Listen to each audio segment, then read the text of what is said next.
Live and direct, live and a date no jive.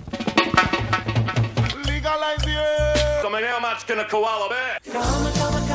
Koala bear, koala bear. Koala bear. Barry pulls a joint out of his pocket. Bill says, "Great, Barry, a reefer." Welcome back. It's another episode of the Koala podcast. And today we're talking to Paula Savchenko, the founder of Cannacore Group and PS Law Group. We have actually spoken with Paula earlier in the year as well. So welcome back, Paula. I gather you've got some information for us on the US Virgin Isles and what they're doing there. That's right. So the U.S. Virgin Islands is going to be opening up licenses for cannabis cultivation, manufacturing, and dispensaries later this year to earlier next year. So we're really excited about that. And how many licenses are they opening up for each category? So right now we know that there's there's 3 islands in the U.S. Virgin Islands. So in St. Thomas Island, there's going to be 7 dispensaries and 15 cultivation. St. John Island is going to be 3 dispensaries and 5 cultivation. And St. Croix Island is going to be 7 dispensaries and 15 cultivation. So that's a St. Croix is not a big island. I grew up in the BVI rather than the USVI. And 7 dispensaries, that's quite generous, isn't it? Yeah, I agree with you. We'll see how it works as far as getting distributed, but I agree it sounds like a big number for that island. Now, the US Virgin Islands are a territory, aren't they? Yes, I think so. To be completely honest, I don't know. Okay. And so, I mean, we don't know how the law that they make their own decisions. It doesn't fall under any particular US jurisdiction. It's all under their own jurisdiction. That's right. And what are do the licenses mean that the businesses there are homegrown, or can other US businesses work in that jurisdiction? Other businesses can work there, but they are going to have a residency requirement that a resident of U.S. Virgin Islands holds at least 50.1% of the license. Okay. So what else can you tell us about these licenses in terms of US businesses who might want to invest there? Yeah, so I would say for US businesses or even other countries that want to invest there, it's important to find a strong local partner. And so that's why it's important to start working on these applications now as opposed to closer to the deadline for the application, because it's good to find a strategic partner to work with that's a local resident. And then you'll have a much higher likelihood of success. And we're really strong with identifying those opportunities. So identifying local partners in US Virgin Islands, that's something we're already working on. And we've identified several groups and individuals that would make sense for non-locals to partner with. So whether it's real estate developers or entrepreneurs in other ways, we have those people ready to partner with non-locals. And I should have asked earlier, these are for medical and adult use? So this is for medical and recreational. They actually originally legalized medical, but they never carried out the program. And then now they've passed recreational as well. So it's pretty unique that they're going to have both implemented at the same time, but we're not really 100% like that's what they're planning to do, but we're not sure if that's actually how it's going to roll out yet. So we don't really know whether licenses are specifically medical and specifically recreational, or it's a combination of 2 for the retail? It should be a combination of the 2, but if I had to guess, I would think that they're probably going to roll out medical first and then do recreational. And with regard to cultivation, can the cultivators in the USVI only sell to uh, wholesale to retailers in the USVI? The reason I ask is that there's a number of medical environments around the Caribbean. Um, are they allowed to sell into, Antigua or into other regulated markets in the Caribbean? Yeah, so they don't have regulations for that in place yet, so we're not sure how that's going to be treated. But typically, you're really only allowed to sell into your own country, as far as marijuana, but then for hemp, you can sell across borders. You can sell hemp. So there, in this legislation, they're going to be growing hemp as well. Yeah, they will be growing hemp, but they'll be growing hemp and marijuana. Okay. Um, have you done work outside the USVI in other parts of the Caribbean? No, I haven't. Okay, Not to date. so we don't know how any of this connects between the different jurisdictions in the Caribbean at the moment because there's so many different environments, but there's not much information on how these countries actually if they work outside their own jurisdictions, is there?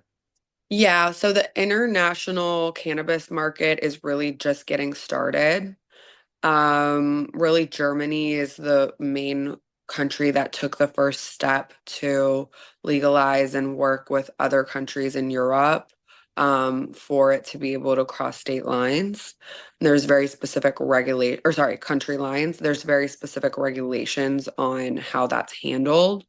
Other countries are right now just catching up. So we don't have those regulations in place. I would say it'd be good to revisit and discuss that in about 6 months, because we'll have a lot more from there.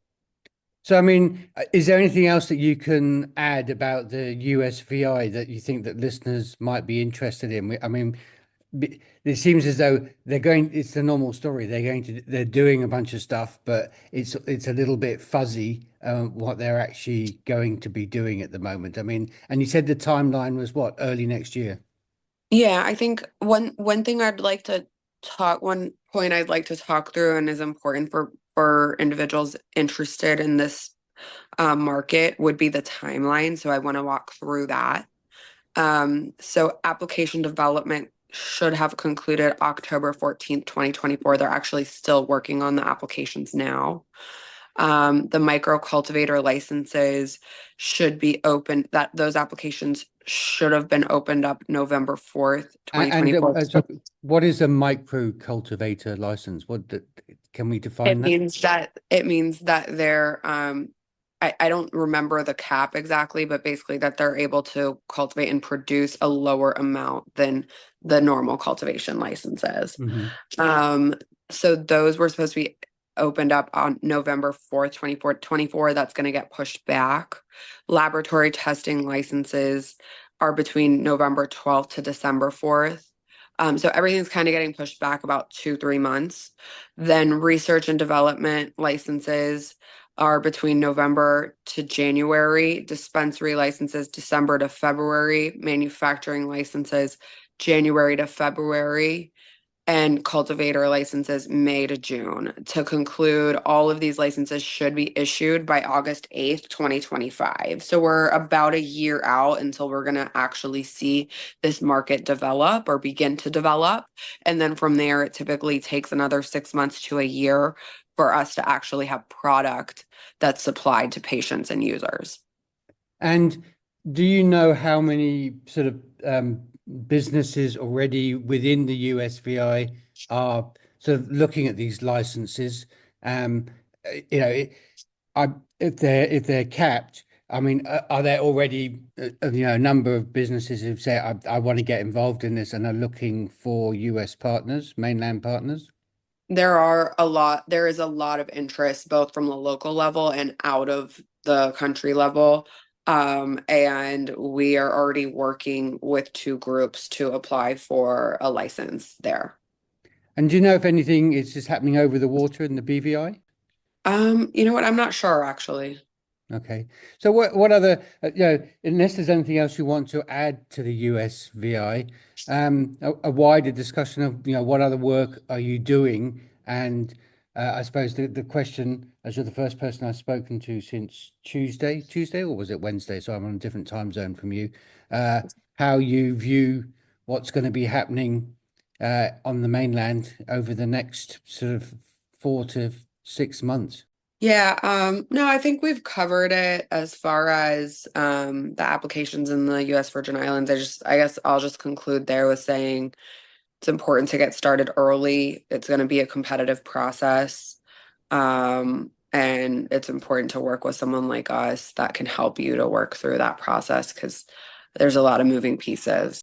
That's all I would really conclude there. And then as far as what's happening in the USA, obviously we just had a presidential election.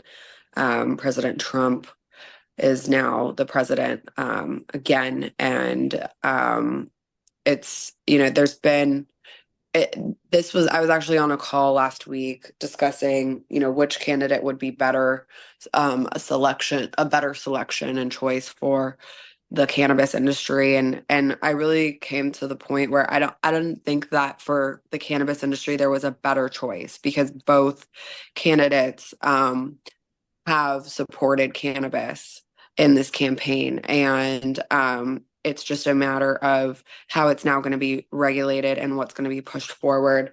Trump is in favor of and has publicly stated that he's in favor of further legalizing both medical and recreational marijuana as well as other drugs, specifically psychedelic drugs. And you're going to see a lot of movement here in the near future for legalization efforts, which is really, really exciting. However, Trump has stated that as far as cannabis, he really thinks it should continue to be in the hands of the states as opposed to federal movement. But I do think that with some additional education for him and conversations from the right people in the cannabis industry, we will be able to get movement on the federal level as well. And so I think we're really on the right positive path to see So a you, lot you of think that the naysayers, as the Republicans, are probably going to have both houses, or they have got both houses basically. Mhm. Um, so the naysayers in the Republican Party will, if he says toe the line on this, they will toe the line. That's right. And in terms of, I agree with you with regards to, he thinks it's easier if it stays as a states thing. But of course, the big issue is banking. Mhm. Have to have something federally written somewhere. Do you think safe banking has any legs in the next 12 months? 100%. We're in a really good position to get that passed. Same with some type of assistance that will affect the tax treatment for those involved in the cannabis industry and Section 280E no longer applying to those in the industry. So you mentioned just back then also psychedelics.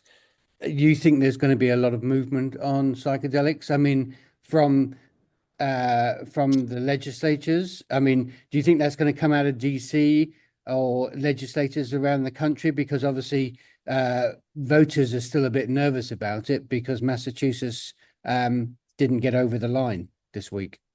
Yeah, so you're going to see a lot of movement from both the state and the federal level as far as psychedelics being legalized. However, they're going to be legalized in a much different way than cannabis has been. It's going to be more on the medical side, and it's going to be a lot more controlled than cannabis has been historically. And obviously, we've got 10 years to go before we're anywhere near where cannabis is, but we are on the right path and we will see a lot of movement in the very near future.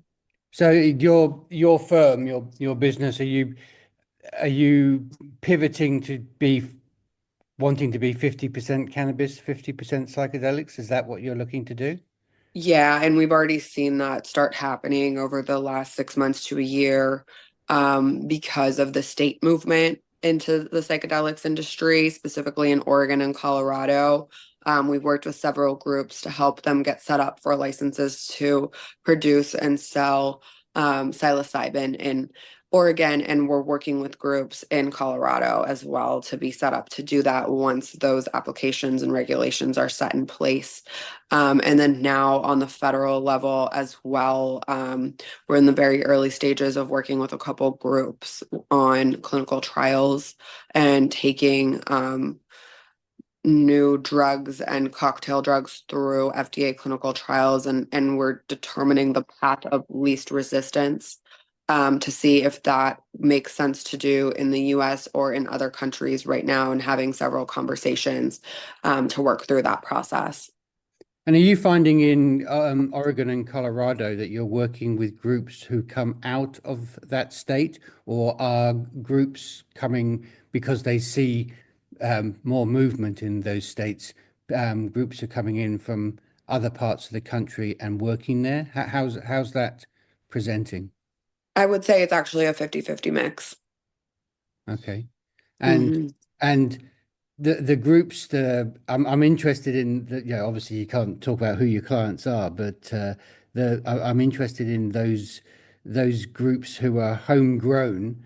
Have uh, have they been involved in the psilocybin world for a while, or are they other sort of have they come from medical cannabis and moved into psilocybin, or are they just creating companies because they know that it's possible to do that sort of work? Yeah, that's a great question. So most people that are getting involved in the psychedelics industry are either coming from the cannabis side, pharmaceuticals, nutraceuticals, or mental health. So doctors, holistic practitioners, psychiatrists, that all of those sides. Very rarely are we seeing individuals that are not in one of those industries coming in and wanting to get involved, because I think just a lot of people aren't really paying attention to it yet, or they're scared to get involved and not really there. We do have one group that has a strong restaurant background that we're working with, hospitality, but I mean that's pretty, transitioned over into Mhm. this. So yeah, it's pretty similar industries getting involved in this industry for the most part. And are you finding yourself sort of in the middle between these developing groups and the uh, admin and regulators in both those states? Um, are you just doing a back and forth saying, these guys say this, oh, these guys say this, and how's that panning out? And um, are those rules that they're trying to develop an industry with, are they being made within the various parts of the administration, or are the administration just preparing reports that they have to hand to legislators to create new legislation? Yeah, it's a great question. So it really depends on the state and the culture of the legislature and in that state. For the most part, we've had a really, really positive collaborative relationship with the regulators, legislature in the states that are legalizing um, both cannabis and psychedelics, and we've been able to be a part of the rulemaking process there and get our clients involved. It's a lot. It's very time consuming. I've traveled more in the past 6 months to have these conversations and make these relationships than I have in my entire career, because it's just taking up so much time. But I'm really, really appreciative that the regulators are open to be educated, and they want to be educated to make the best decisions for both the industry, the patients, the state, all of the above. And so we've really had a positive feedback with that, and been able to get a lot done. And are you finding that both Oregon and Colorado are essentially on equal footing in terms of the thinking at the regulator admin end? So both of those states are equally good to deal with? Yeah, I would say that, to be honest, Oregon is a little bit more hesitant, and they want to keep it um more of a closed market because I'm not sure if you're familiar with what happened with the Oregon cannabis industry, but it was just the Yeah, wild, that's wild where I west. started my business. So Okay, yeah. So you're and I very presume familiar. also ties in with the failed decrim as well. I would imagine Hmm. there's two Yeah. things that make them scared. And then there were a couple of political disasters. What was it, early this year or even late last year? So Hmm. they're a little bit more nervous than they were 3 or 4 years ago on these things. Exactly. So they're trying to avoid repeating the mistakes that were made with just opening up the market for the cannabis industry and which is great because, we all learn from our mistakes and try Yeah, to do well, I mean, better. look, everybody on the outside thinks Oregon's a free and easy and rainbowy sort of place, but actually, it's quite old school conservative. Well, Oh especially the yeah. people who run the state. It's Oh very old yeah. school. It's just, Hmm. it's just on the left-hand side rather than the Hmm. right-hand side, but That's it's a right. pretty conservative, old school sort of place. So That's right. they're open to ideas, but they're hesitant's not the right word, but They they're keep it close careful to in their the way they chest. process things. Yeah, they keep it very close to their chest. And so it's taken a lot of time to build the relationships there to have the right conversations. And with Colorado, I'd say they're a little bit more open um, to that and okay to try new things and have a more open market because in Colorado it worked out better. Um, so that's the main difference, I would say. And what about north of Oregon, Washington State? Is there any conversation up there that's sort of progressing discussion on psychedelics? To be honest, I don't know. I haven't gotten involved there, so I don't want to, say something that doesn't Yeah. make sense And or there isn't are there any happening. other states that you think might be looking at this in a more serious manner, trying to develop an industry? But obviously, as soon as other ones work out that Oregon and Colorado have started to work it out, and there's a serious pharmaceutical industry, I would imagine there's going to be various other states in the US who'll be looking more seriously at this. Texas has basically a think tank set up right now that they're looking into this. I mean, there's literally like almost every state is looking at this. Kentucky set up a $42 million fund that is supposed to invest in psychedelics and assistance with um,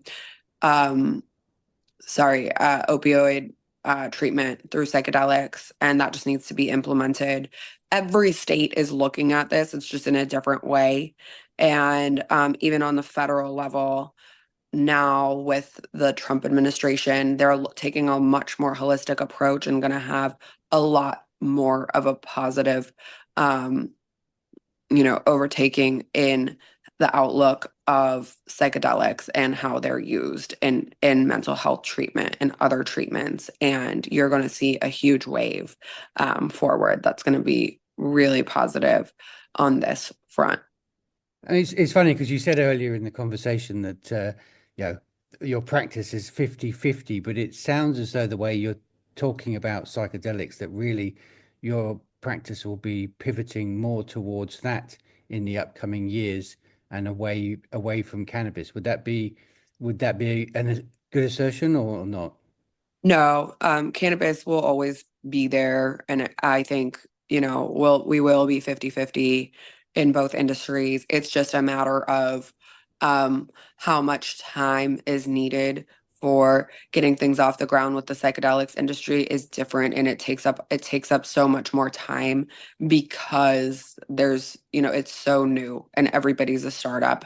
Everybody needs education, everybody needs hand holding, and there's so much new pieces to figure out and moving parts and connecting people. So it's taking up more time, but we are actually considering bringing on some additional people to help with keeping up with both the cannabis and psychedelic side because we're starting to get to a point where from a bandwidth perspective, we need more help. And you mentioned the word education. It comes up in every single conversation I have with anybody Mhm. about cannabis. And obviously in psychedelics need a lot of education is needed. And there's the Petrie Flom, there's a few, but there seem to be very few places that you can go to online or generally that are outside that sort of really tight community of psychedelic experts, Mhm. the maps, as I say, the Petrie Flom and such like. Do you think Mhm. there's a really big space for more content, media, and education type products in the psychedelics market? And are you aware of anybody having this discussion? Because look, there's the Psychedelic Bar Association, which I'm presuming you're fully aware of, and say those other organizations, but MAPS seems to be so wrapped up in itself with its, Lycos this past year, that sort of outward thinking seems to have dissipated a bit. Is anybody filling that gap? Yeah, to be honest with you, I don't know for sure. If I know there are people striving to fill that gap, I don't know specifically who. Unfortunately, I haven't been a part of people working on that. But that definitely is a gap that needs to be filled. It's a great point, and I know there are definitely people working on it. So, I mean, my last question, because we've only got a few minutes left, and we've moved away from the US Virgin Islands quite a lot into Mhm. psychedelics, but yeah, as you say, it's a huge, huge growth area. Mhm. Are you finding that you're collecting a lot of data and information, and how are you managing that internally? And do you think you'll be sitting on a lot of intellectual property in 24 months' time? 100% I do. And that's something that we're actually trying to figure out what to do with and how to manage, because obviously a lot of it is proprietary and we can't share. But we are having conversations with platforms that create AI technology and our clients to see if that's something that we can back into. Um, and also a patent attorney, because there's just a lot of Yeah, it's a that. very IP world, isn't it? Right, exactly. Well, Hmm. look, Paula, thank you very much for giving us an update on the US Virgin Islands, because nobody's really spoken about it before. So, although, look, it's the Caribbean, so things can be a bit manana and a bit fuzzy, but at least we have an idea of what's happening, and there's something actually happening there. And I presume, in terms of if anything has to happen in the legislature there, it just will happen at a bit of a Mhm. slower speed. But also, thank you for the sort of psychedelics update, because I'm trying to get more of that information from a lawyer's perspective, and it's quite hard to find. It's sort of buried in private conversations. So thank you for making that public. Yeah, of course. And I'm really glad that we went into that. I'm happy to do another conversation and we can get into it more specifically. I think maybe just in another like 3 months or so as things develop a little bit more. Yeah, well, I would imagine after the inauguration, that's really when we're going to start to have a sense, 8 weeks after that, Mhm. what the thinking is in Yes. DC about a whole number of topics. Mhm. But especially for us, with the cannabis and psychedelics, it would be nice to have more of a path. Yes, 100%. Okay, Paula, thank you very much for being on the Karma Koala podcast. Thank you so much. Live and direct, live and I take no jive. Legalize it. So, how much can a koala bear? Koala bear, koala bear. Koala bear. Barry pulls a joint out of his pocket. Bill says, "Great, Barry, a reefer."